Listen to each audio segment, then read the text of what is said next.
to the Warzone Amateur Hour podcast.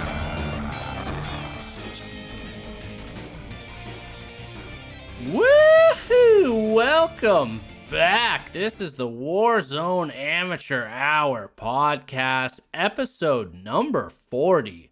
What a milestone here for us on the podcast. Milestones really coming up here in the Warzone, but not quite yet hitting those. But trying to get to where we want to be. How was your week in the Warzone? My co-host, the 10-inch-cowboy. Yeah. Week was good. Got a lot of playing in early in the week. Not so much the second half of the week, which was not great timing considering, you know, the giant release that happened for about a day there in alpha. But it was a fun week nonetheless. How was your week?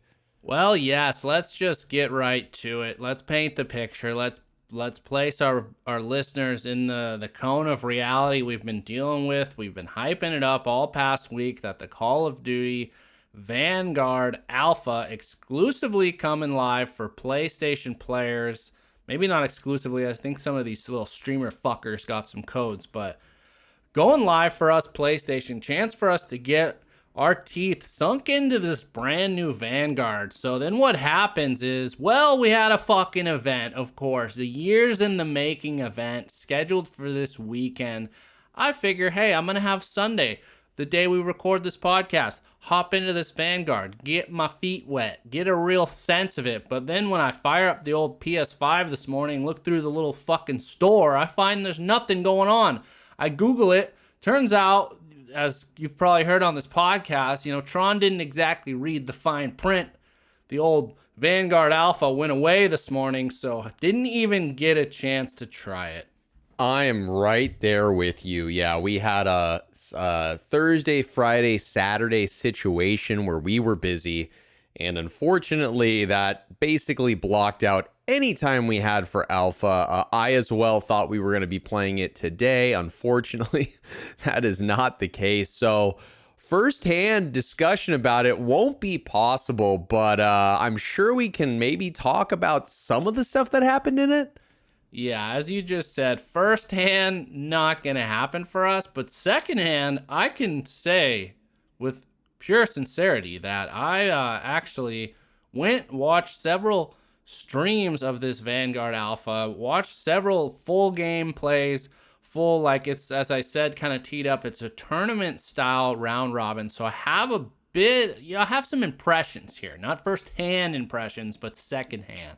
Well, can you walk me through the gameplay? Because I still haven't wrapped my little brain around how this tournament works. Yes, let's get it going here. So first off, at the beginning of the weekend, it was duos only style. They did introduce, I guess, trios, I think in the middle of Saturday. So that opened up. But all I had really watched was the duos version of this. So you squad up, you got your duo squad. You start out in this shared arena. It's kind of like a pregame lobby. You have guns. You can't, I don't even think you can harm each other.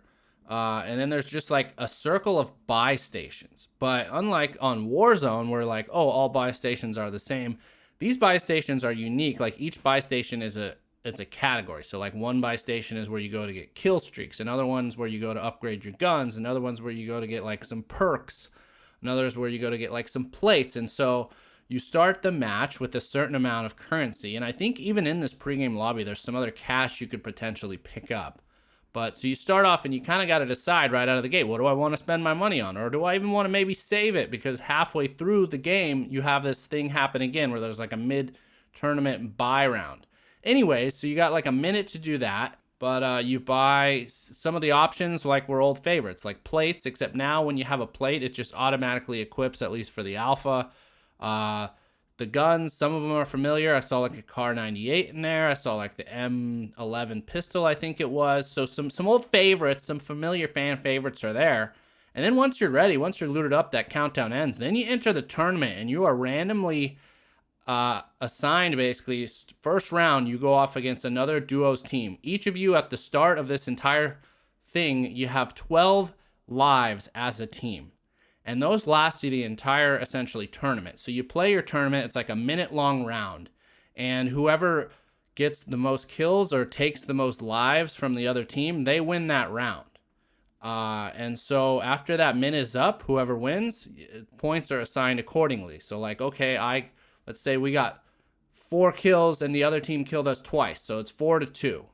They've now gone down to, they've lost 4 of their lives. So they now have 8 lives remaining. You have 10. You go on to the next round to the next team. And basically you continue on until your lives run out. And at that point, it kind of winnows the field. And ultimately, the last 2 teams playing face off, and however many lives they have left, you go until those run out, and that is the winner. Interesting. All right. So it wouldn't probably be good for amateurs, I would assume.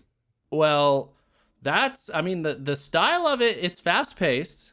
It's a little bit more strategic because it's like a 2-on-2 thing.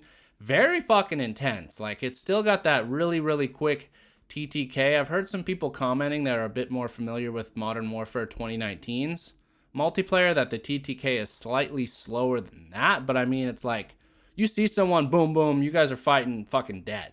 Where is it taking place? So it's taking place in these tiny little arenas. Now, I didn't have much time kind of analyzing how different they are, but they're kind of like mini, I mean, they're bigger than gulags, and they have a lot of walls. There's not really a clear line of sight from like one end to the other, but that's where kind of these new environmental factors come in. There's like wood walls that you can shoot through, maybe get a more extensive line of sight. There's like burned out cars. There's little areas you can kind of move through. Sliding is back again. It's Modern Warfare engine, so you got that action. Mounting is back, but now with mounting you can move while you're mounted. So let's say you mount up on a railing, and instead before you can only pivot left and right. Now you can like shimmy along a railing while you're mounting. Interesting. And you say sliding's back. We've had sliding, like slide canceling. I don't understand. What do you mean by sliding is back? I guess I shouldn't say back. I'm not sure if it's in Black Ops Cold War, but I know that was a mechanic that was kind of introduced by these Modern Warfare games, and people were unsure if it was gonna go away, but obviously it's back now. But some of it seems very old, but at the same time very new. So it's unfortunate we didn't get our hands on it, but it seems interesting. Yeah, that does seem interesting. Did it have the same kind of style? Because I know I've played the multiplayer. It sounds almost like a multiplayer arena, like the multiplayer map. Yeah, I mean, this Call of Duty Vanguard as a standalone game is only going to offer multiplayer. The Warzone aspect is really in terms of how it's going to integrate. Got it. Okay. And hopefully with a new map that reflects kind of the same themes. Yes, but it seems like these new mechanics, since Warzone will be running off of this Modern Warfare engine, those will be migrating over as well. So like, you're going to get a taste of that, going to get how to feel it is, if it's like, oh, the mounting's the way to go, or this is stupid now. The main kind of takeaway I saw, which I personally not a big fan of the Black Ops multiplayer, it really, in watching the Call of Duty community over the course of making these podcasts, I've discovered there are like two very distinct camps of Call of Duty players, it seems. It's like so fucking polarizing. Like, there are the people that like the Black Ops like developers and games and mechanics, and there's the people that like the Modern Warfare games and mechanics and developers, and they fucking kind of hate each other. So like, the Modern Warfare people are stoked on this. Black Ops people are like, this sucks. So so it's taking more Modern Warfare in. Okay, so now I'm understanding now. And I've played the multiplayer when they do the free multiplayer weekends or whatever. They give you a week free. And I've played Level Up Guns. It is a very different feel of play. The movement is different. And I'm assuming because it's based off of a different engine, and that's what you're talking about. Those two different styles between like the Cold War multiplayer and then actually playing in like Warzone on the Modern Warfare engine. That's the difference there you're talking about. yeah, exactly. You can't mount in Black Ops Cold War. Yeah.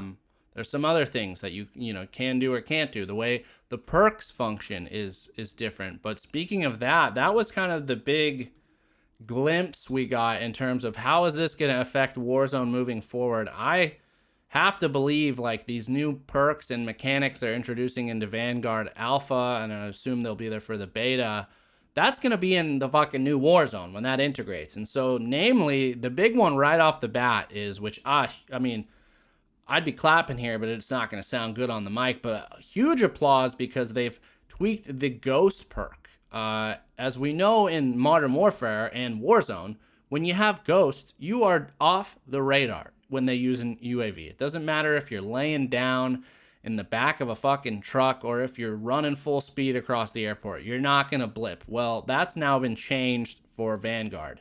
And essentially is a UAV in Vanguard is called a spy plane. And the way it works is if you have the Ghost perk equipped, you are undetectable if you're moving. So if you're like a little camping little like bitch in the building standing still and you have Ghost, they throw that thing up, you're going to show up on there. I love it. I love it. Except, I wonder if there's going to be the in-game notification that someone's deployed a spy plane. Because if you have some camping little bitch inside of some house and all of a sudden it's like spy plane, enemy spy plane active or something, and they just go maybe do circles inside the house, they run it, you know what I mean? They kind of move a little bit. I wonder how that works. That's an interesting question. It's yet to be seen like how much movement is going to be required to be undetectable, but I love this change. I think that's one of the aspects of Modern Warfare and Warzone that was like dialed up way too overpowered, is the ability to avoid detection. Like you exist as a fucking human in the game. There's no things like, oh, I'm just gonna disappear off the UAV because I threw on my little perk. Like that bullshit. Let's have it, oh, I got this thing now, I'm moving around so you can't see me. You can surprise some guys. You give the advantage to the aggressors, whereas the way it was in before is like it helped the camping little babies. Yeah, I agree. I think this is really interested to see how this dynamic works with movement. Yeah, is there like a certain amount? Is it sprinting? Is it just slow movement? Like if I'm crouched or laying down and I'm just shuffling around and I'm technically moving, does that negate the power of a spy plane? Am I still detected? Curious to see where that line is drawn. I hope it's something more in the, like, you have to actually be maybe not sprinting, but moving. And then I wonder, it'll be interesting looking at, because, you're moving a lot of the time, obviously, as you're playing, if you're running and gunning.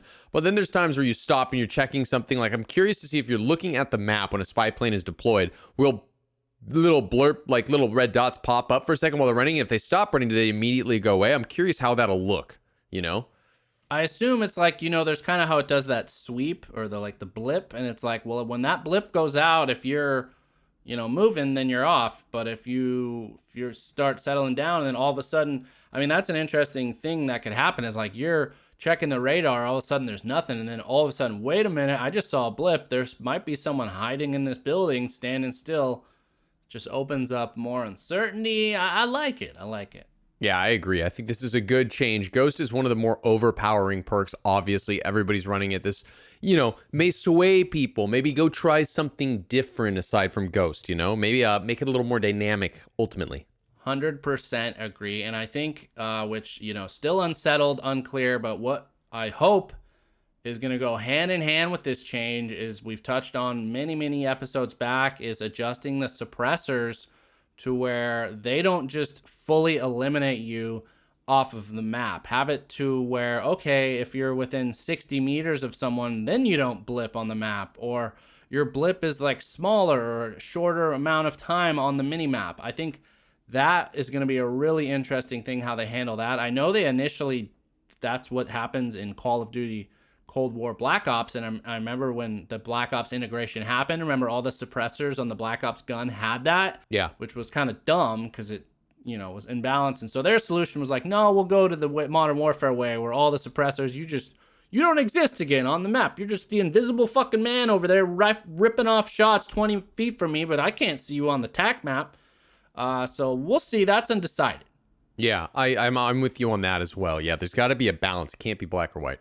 That's right, baby. And the TAC map, it's such like, that's a skilled tool. Like, the good players use that more. They understand the information, and having that information available, I think that's how you raise the skill gap, the ceiling. You separate the men from the boys a little bit. Like, okay, he's picking up what's going on here, as opposed to like, dude, I fucking checked my heartbeat. I checked the thing. This guy came out, he's a dead silence, came out of fucking nowhere and killed me. Like, what does that do? Yeah. I wonder if there's going to be any changes to dead silence. That also yet to be seen. I know in, I guess, Modern Warfare standalone multiplayer, Dead Silence doesn't exist, I'm fairly certain. And that was just introduced solely as like a little reward you could pick up for Warzone. So maybe they just take it out entirely, which I know the community's really been crying out for, or maybe something else is going to go on. I don't know, yet to be seen. Well, they did tweak it, correct, in the last patch. Didn't they tweak it to where if you run a certain perk, right? What was it? High alert? Yeah, high alert. If somebody has it, you can faintly hear them. They're not completely dead silence, right? That's correct, and I believe that they did patch that to where that is now working, functioning. So in Warzone, as you said, yes, they've made the countermeasures, so we'll see where that goes from here. But in terms of the other perks that are now were in the alpha, the other one was called Survival Training, which maximized your resistance to stun effects and made you immune to gas grenades.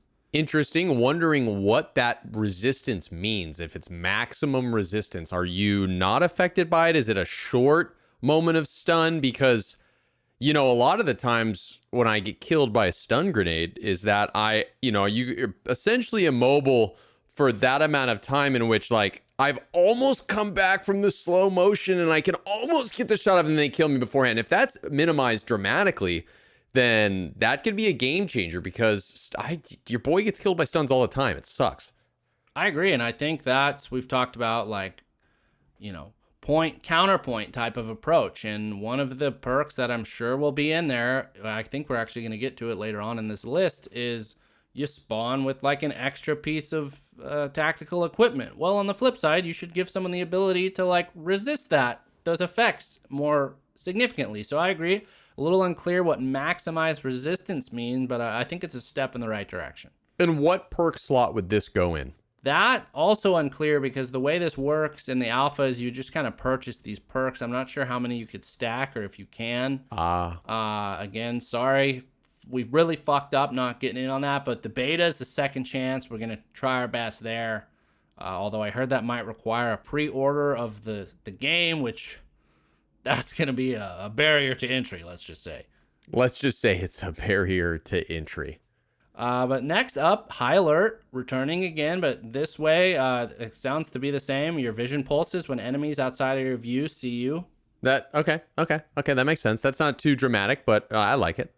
Another, not fan favorite, but another returning perk from Warzone Modern Warfare is Tracker, although slightly tweaked with this one. So enemies leave behind a footprint trail, and also you see markers of enemy death locations, and they hide the death markers of enemies you kill.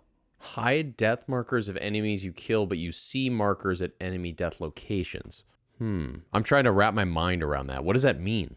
I believe you can... So when your teammate dies, I believe you get to see their death marker where they died on the map. So this would eliminate that, and not only that, you having the perk would be able to see where your enemies died. So it's a little bit more information for you, a little less for your enemy. Got it. The footprint trail, I've ran that before, and I do like that. I've got the specialist perk, the specialist perk, and I've definitely, I mean, that's a pretty solid perk. Seeing where your enemy runs to, I mean, it's huge. It's huge.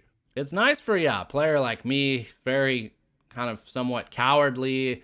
When I chase a guy, like the only way I usually chase a player is if I know they're really weak, like they're one shot, then I'll go like hop off the building, chase them inside, try and get that finish. But if it's like we land a few shots to each other, I'm a little skittish, but I agree. Like if you ever have the chance to either have Tracker or you have Specialist and you see those footprints, it's invigorating. Like it emboldens you to be like, okay, dude, I'm going in there. I got the scent. I'm the fucking dog hunting this guy down, 100%. Yeah, the confidence goes through the roof, even though you'll turn the corner and just get blasted with a shotgun and it's over. Yep.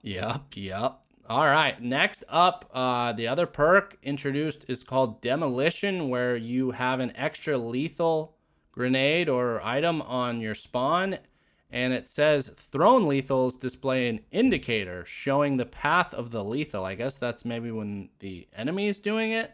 Thrown lethals display an indicator showing the path of the lethal. Yeah, like or it could be when you throw like a frag grenade And, you have to keep your eye on that thing because you never know where it's going to bounce, right? It doesn't stick like a Semtex. Maybe it shows you where it bounced and it shows you where it's going to go off. I don't know, but as we've seen, that could be helpful to the Cowboy way back when. It's still up on our YouTube. We got that wonderful video of you executing yourself with the frag grenade. So maybe of some interest there. Yeah. It wasn't my finest moment. It's happened before. It'll happen again. And then finally, in terms of perk options in the alpha, was a returning, not favorite, but very common one up until these new perks were introduced to Warzone, and that is double time, which doubles the duration of tactical sprint. Although a new wrinkle here is that it also increases your crouch movement speed by 30%. I've ran double time before, and I like it. I love having that extra tactical sprint because I always feel like I'm the heavyset guy in the back of the group that can't keep up with anybody. Yeah, I'm with you. And up until they introduced the new Combat Scout perk, which we found out Cold-Blooded counters that, I was running double time as my perk number 1. And I think this introduction of the movement speed when you're crouching 30%, that makes it pretty appealing. Like, I like that wrinkle. Yeah, I completely agree. I find myself crouched a lot. You know what I mean? Yeah. So that's exciting. We got to be hiding. We got to be staying low, But at the same time, again, like, does crouched movement, we need the answers. Like, if you're running Ghost and you're crouch moving, do you still show up on the UAV, or is that enough movement to trigger that? I think that's some interesting wrinkles here we got to get ironed out. Yeah, I mean, it would be interesting. Yeah, if you're running Ghost and double time, that could be a definite. That could be a slot combination. Yeah, you're like, oh, okay, well, I unlock fast enough movement speed now with this 30% boost to where when I crouch move, that qualifies me. Whereas if I don't, I don't know, man, we're going down a rabbit hole. Yeah, I mean, you'd like to think that maybe this is a balancing act by them. It's like, all right, you want to run Ghost, but we're probably not going to want, you're not going to want to run Ghost if you're going to be running double time, obviously, because then, your Ghost will be negated by that. If you're crouched and, if that they could play off of each other there, which I think would be a good thing because then you have to choose and you have to think about what you want more. I agree. I think overall, my takeaway is that they're innovating, they're making some adjustments, they're making some more interesting decisions being laid at the feet of the player, decide how they want to play, what advantages they want to have, what vulnerabilities they're willing to live with, and go from there. Because, I mean, even going through this list, and it's unique because it's for the alpha, it's a completely different game mode than Battle Royale, but it's like if I were to have to pick, let's say, like 2 out of the list, I don't know if there's like I'm 100% doing X, Y, whatever. Yeah, I agree. I totally agree. Totally agree. I'm curious. Yeah, we still have questions here. A lot of questions before we can, give our Warzone Amateur Hour podcast seal of approval on perks. That's right. A lot of questions, a lot of uncertainty, but, the first taste of the medicine going down. The other kind of takeaway I saw really mainly is it seems like the recoil is upped a bit, which I really like. When I play across the board. Well, just in terms of comparing to like Black Ops Cold War, I feel like that game has minimal, almost like zero recoil for the most part when it comes to especially assault rifles and the bigger guns. You fire them, it's like cursor's kind of staying fucking still, whereas in this one, the guns have some kick, they got some jump, you gotta kind of wrangle those things. You can't just be spraying. Also, the ammo capacity overall is much lower, and the fire rate is also a bit slower as well. Huh. Maybe a little World War II-esque, you would say? Yes, yeah, certainly that's the move there. So they're staying true to that. Again, it's a limited smattering, only like I think 5 or 6 guns were available. Some fan favorites. Didn't see anything like, oh, this is OP, but I didn't dive much into it, so we'll have to see. The beta's the next up. We're hopefully going to get some more answers. I think that's happening this coming weekend. Yeah, I would like to know that as well. I'm not exactly sure. So yes, to clarify, actually, the beta is a few weeks off. As we said last week, weekend 1 of the beta, which is only for PlayStation Early Access, is going to be September 10th through the 13th. And then weekend 2, which is the crossplay beta, is the 16th through the 20th. So we'll find a way to get in there. Maybe if I have to go on the internet and beg for some like beta code, I'll do that. I'll get down on my hands and knees digitally. Well, what's nice is that the 10th through the 13th of September is a Friday through Monday. So our classic style of playing on Sunday prior to recording, that could work out well. That could work out well. Hopefully we don't drop the ball, but we'll keep it going. We're going to stay hungry for that information because, yes, what we're kind of finding is, like, as we said, Warzone, unfortunately, is kind of at a low point. It's at a lull. Like, hard to find buddies to play with. Hard to find things to get excited about. I talked to someone who's like, oh, I play this game now and it's like I shit my pants. It's just way too intense now. I kind of feel the opposite. I feel like it's lost the edge. It's like you kind of know what you're getting into it. Even if it's really sweaty, it's just like, oh, fuck, this and that. I don't know. I think I wouldn't say that I've been shitting my pants lately. I think it's more of a, I don't know. It's funny. It comes in waves. Like, I'll have sessions that are great, where I'm feeling great, and it's you question what is ever wrong with the game. And then you'll have sessions where you play 3 or 4 in a row where it's like you either get a hacker, you're either just like up against pure sweat lords that are just like, it's like so frustrating to play against. So it's these weird waves, and I don't know, maybe we need to tap into some different servers. Maybe, I don't know what we need to do, what needs to happen on our end to keep getting some good lobbies. But the lobbies are streaky, we could put it that way. Yeah, I mean, this week especially, our experiences in Rebirth, like, I've never consistently seen lobbies that are this sweat-filled. Like, I think we ran into hackers 2 games in a row at one point, which is like, okay, that's cool, you're cheating on Rebirth. But then also just like craziness, crazy shit. And then I'm playing with Cowboy, and he's like, you know what? Let's go over to regular Verdansk. Like, I've been finding those lobbies are easier. And I'm like, oh, okay. So we drop into duos. I'm expecting to get slapped around. And sure enough, like, that was prophetic what you said. We played against some people that were, like, horrible. It was an amazing lobby. I was like, this is fantastic. I had 8 kills in Verdansk that round. I don't know if you remember that. We ended up getting, like, 2nd or 3rd place. Both were just shredding, wiping teams down. It was, like, cool. No, it was great. Yeah, that was one of the better Verdansk games we've had, I feel like, in months. And I do think that there's something to that.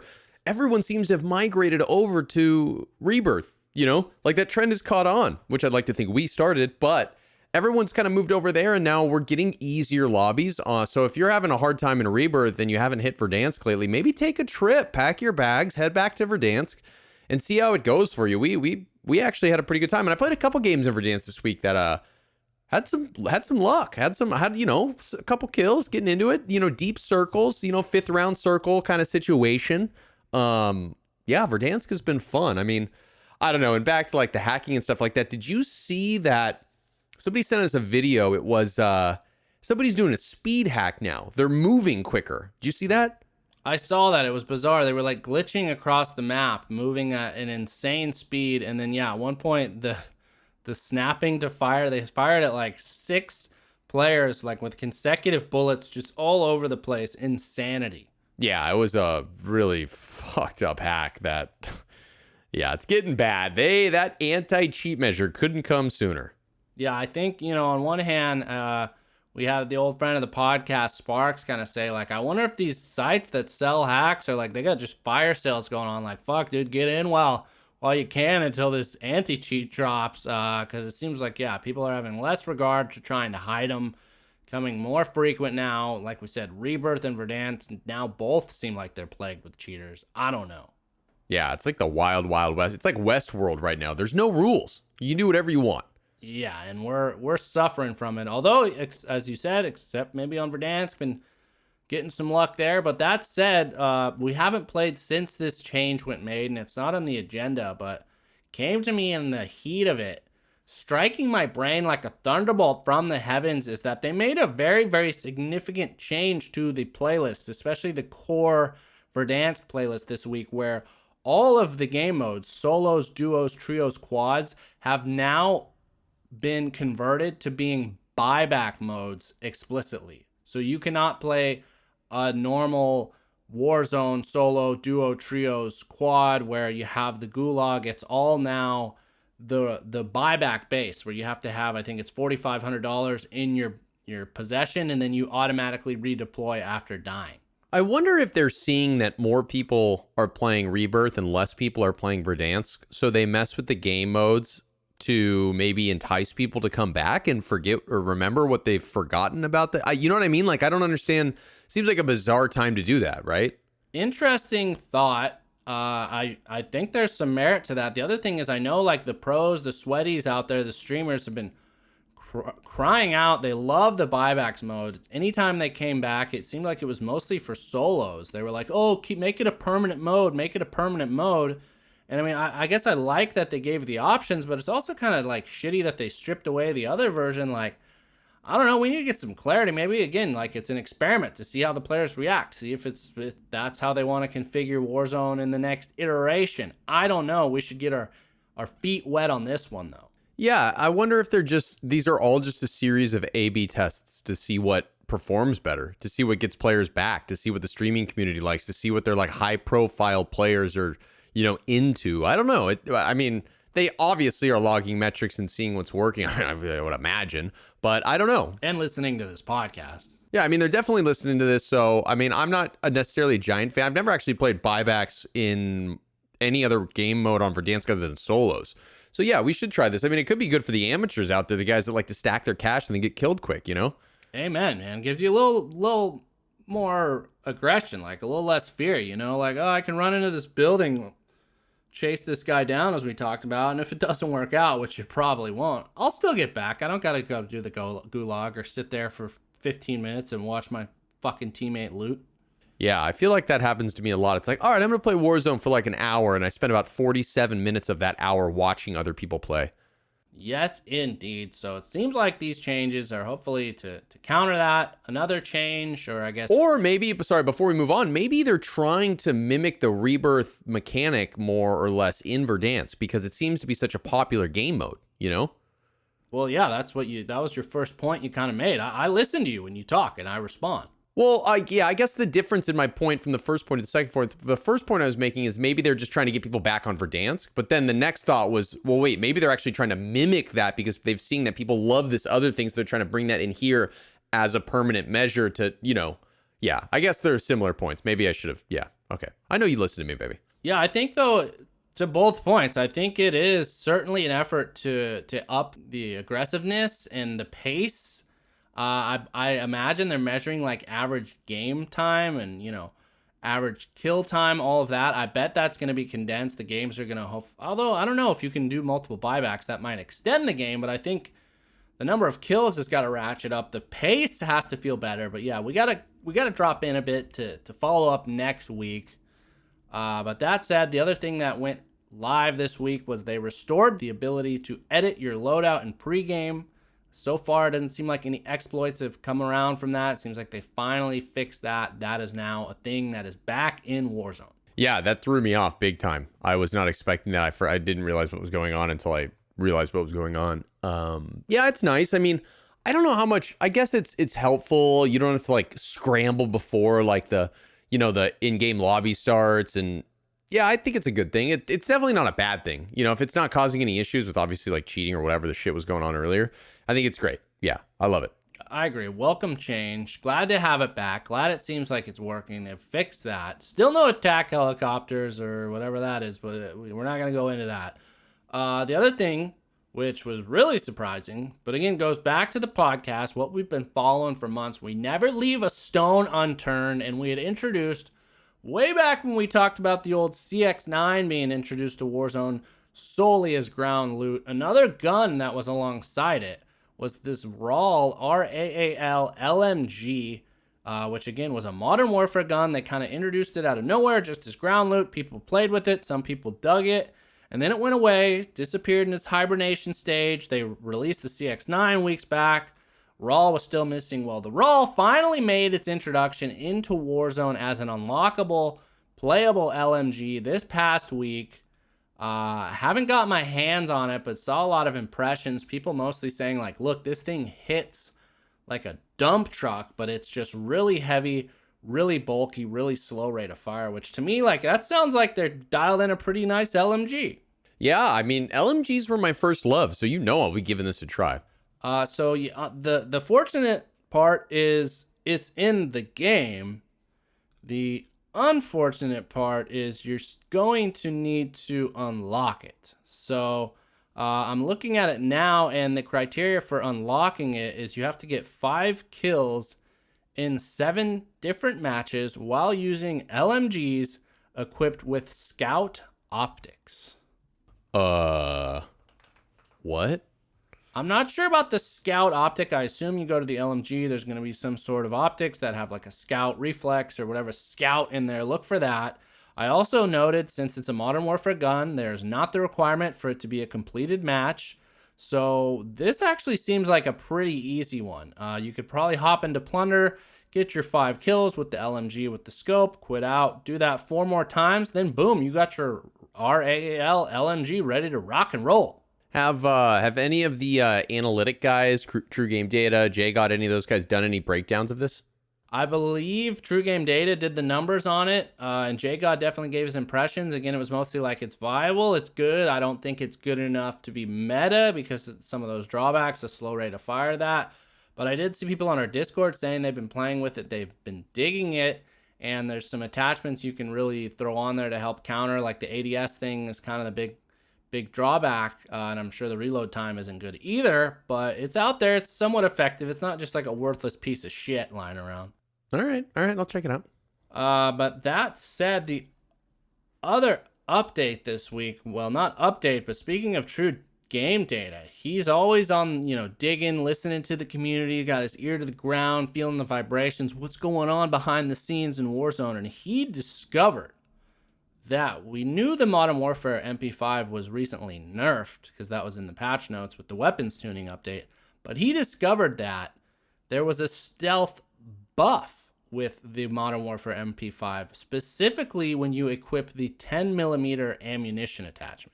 Interesting. I don't run the Modern Warfare MP5, but that's interesting. Another little stealth buff. Yes, and I was running it pretty aggressively once I got onto the C58 train and they made some tweaks to the MAC 10 and all that. I think it's probably since the season, what are we in, season 4? 5. That was like my SMG, and then they nerfed it, and I was like, get out of here. I don't want to fucking play with you anymore. Like Woody tossing him in the pile and Toy Story. But with this new interesting tidbit, I'm going to drop back in, I think, throw that on one of my loadouts, throw that 10mm, because I got that MP5 fully unlocked. I've had that thing since season 1 of the original fucking Warzone. So it's like I got all the attachments to make this thing good, and what he revealed is that when you use this 10mm attachment, now you're capped at fewer rounds. I think then you can only have 30 rounds in your magazine on the MP5. But he said what it does is it makes the Modern Warfare MP5 among the fastest TTK guns in terms of chest shot damage in the game, bar none. Interesting. Are you thinking about re-equipping it? Yes, I am going to do that. Give it a shot, see how it goes. I've been kind of unhappy with my SMG where I'm at. I've been rocking the Bullfrog lately, which is cool. I'm still leveling it up, but I really want to get the OTS 9. And speaking of unlock challenges, I spent like 10 minutes the other day in Plunder trying to just get one. So you have to get kill 2 enemies in rapid succession with like an SMG.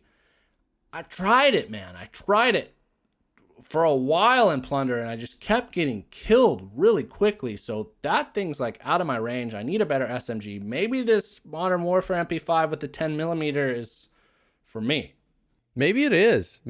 Yeah, I mean, I guess rapid succession would mean like a double kill, right? Like you'd have to go boom, boom. Basically, and I had a few where I felt like I had the double kill aspect. But again, maybe I have to do the completed matches. Although I heard when it was Plunder, you didn't have that. I don't know, a lot of uncertainty there. I don't have Black Ops Cold War, so I'm stuck with this if I want the OTS 9. But it's looking like that's not the option. So I got to say, is the 10-inch considering the 10mm MP5? I do like the MP5, but I'm also very happy with the MAC 10 right now. I love running the MAC 10. I don't really, me, I've been down the rabbit holes trying to chase things, and as soon as I get it, because it takes me a long time, they end up switching it up, and I'm happy with what I have now. So I'm probably going to stay in the zone with the MAC 10, but if I have that, I'm not sure what my MP5 Modern Warfare MP5 is at level-wise. If it's maxed up, I'll throw on that 10mm attachment for the 10mm for the 10-inch Cowboy, and I will definitely get in there with it.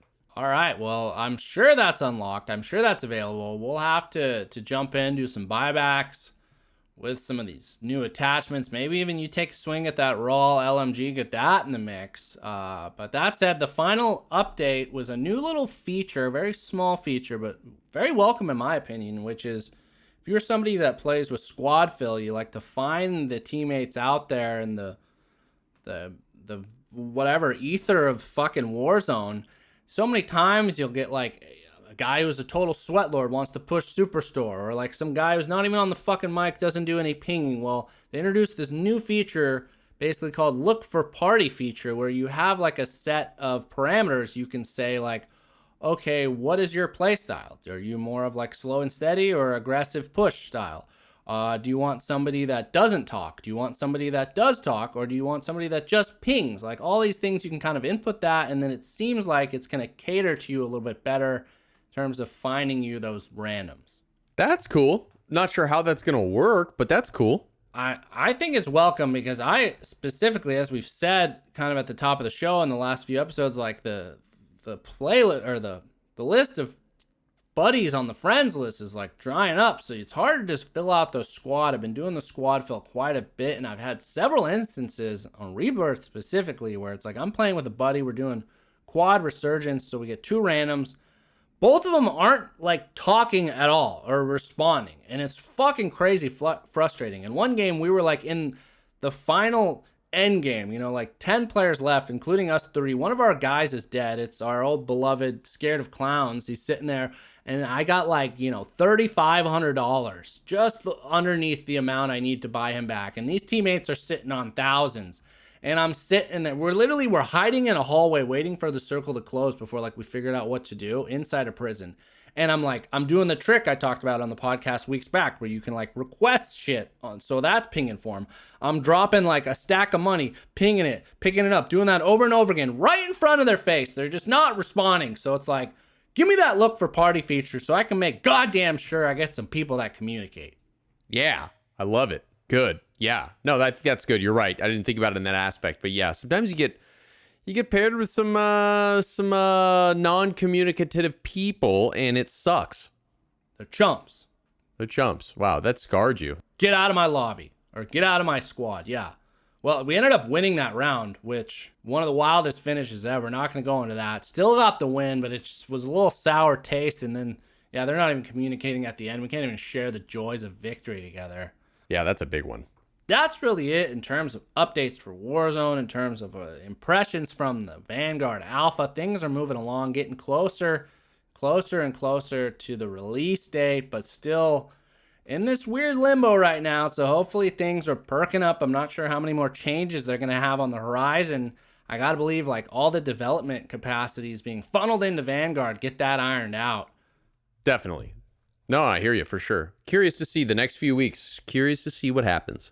Curious to see, but that is going to do it for us this week on the Warzone Amateur Hour podcast. Thank y'all so much for dropping in with us. As always, please subscribe, follow us, do the thing on whatever podcast you get. Send us a review. When we do the videos on YouTube, leave the comment. I guess that really helps with the algorithms and stuff, but we appreciate that.